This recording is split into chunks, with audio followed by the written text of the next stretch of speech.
नमस्कार।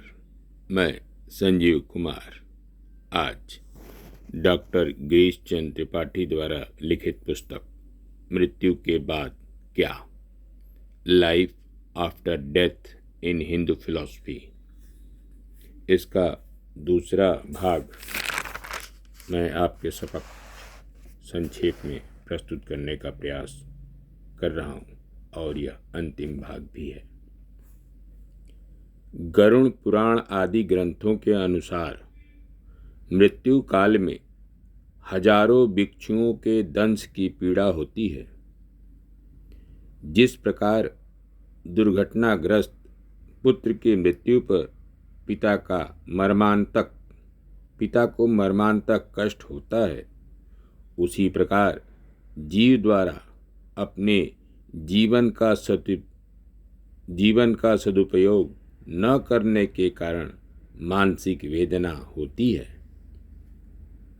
मृतात्मा को जीवन भर की थकान को दूर करने हेतु एक निद्रा की आवश्यकता पड़ती है, जिससे वह अतिशय शांति और आगे के कार्यक्रमों के लिए शक्ति प्राप्त करता है।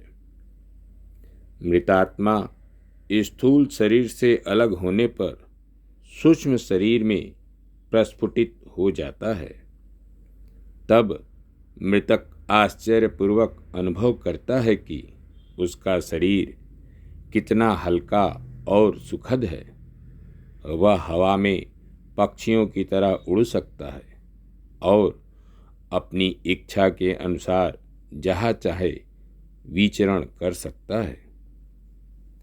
स्थूल शरीर को छोड़ने के बाद वह मृत आत्मा रोते बिलखते अपने परिजनों को देखकर पुनः उस मृत शरीर में प्रवेश करने हेतु उसके आसपास मंडराता रहता है, किंतु कर्मफलवशात ऐसा नहीं कर पाता है।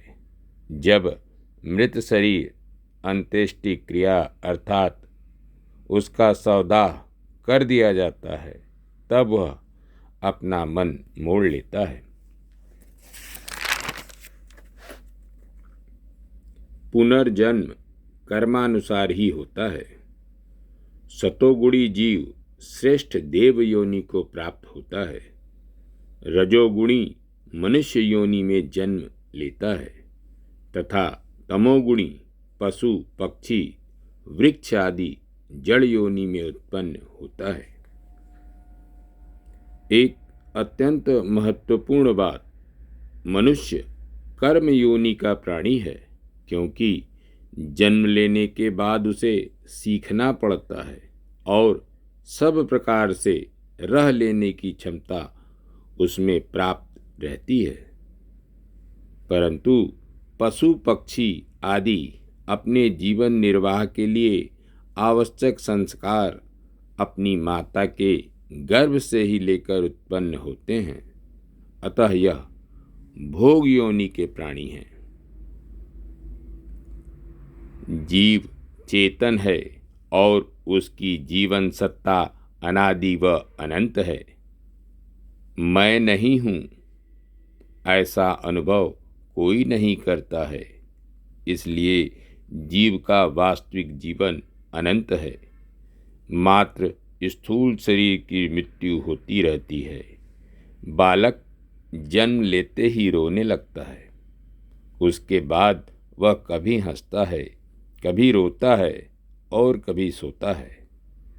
माँ का दूध चूसने लगता है। इतना ही नहीं, डराने से डरता भी है। ये सभी लक्षण और प्रतिक्रिया तथा आचरण बालक के पूर्वजन्म को सूचित करते हैं। पूर्वजन्म के अभ्यास के कारण ही ये क्रियाएं उसमें स्वाभाविक रूप से विद्यमान रहती हैं, अन्यथा इस जन्म में तो उसने कुछ सीखा ही नहीं। जीव में भय, आशंका, अभिरुचि, बुद्धिमत्ता, कला कौशल आदि की पिछली पूर्वजन्म की छाप बनी रहती है। जब तक मन विषयों में लगा हुआ है तभी तक वह जन्म मरण के चक्र में परेशान रहता है। मन की विषयों में आसक्ति ही पुनर्जन्म तथा दुखों का कारण है।